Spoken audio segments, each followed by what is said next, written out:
The long pain people mistake for safety.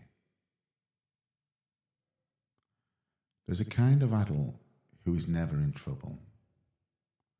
Not chaotic, not needy, not dramatic. They're steady, self-directed, independent. Nothing seems to touch them for very long. From the outside, it looks like maturity. This person keeps their life open. They don't rush decisions. They don't get pulled in too deeply. They don't expose much they can't manage alone. They're careful about what they commit to, careful about what they depend on, careful about what they let matter too much. Not because they're cold, because they're controlled. This posture gives people a lot.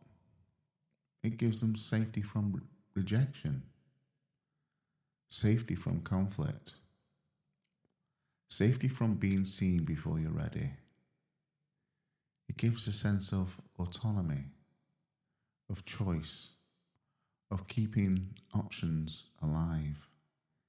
It feels calm, and calm gets mistaken for strength. This way of living is really questioned. People admire it.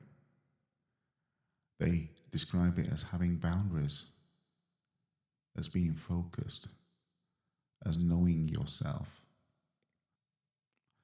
No one worries about you when nothing ever explodes. So the posture stays intact, not because it's honest, but because it's approved. But underneath, something starts to thin. Connections don't deepen. Desire gets managed instead of risked. Time passes without much accumulating. Nothing ever breaks. Nothing really grows either. The cost arrives as pain you can't point to. It arrives as a life that feels strangely untouched by the things that claim to matter.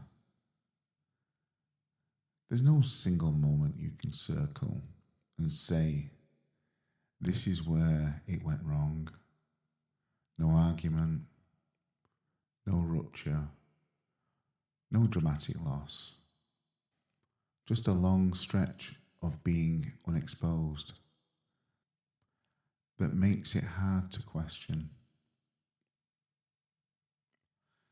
This isn't about being single or partnered, dependent or independent. It isn't a moral argument. It's a responsibility question. Did this life get chosen deliberately, or did it settle into place?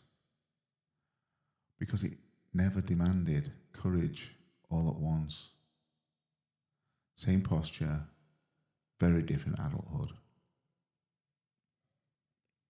There's a kind of pain that asks something of you immediately, and there's another that asks very little up front, and it takes its payment over time.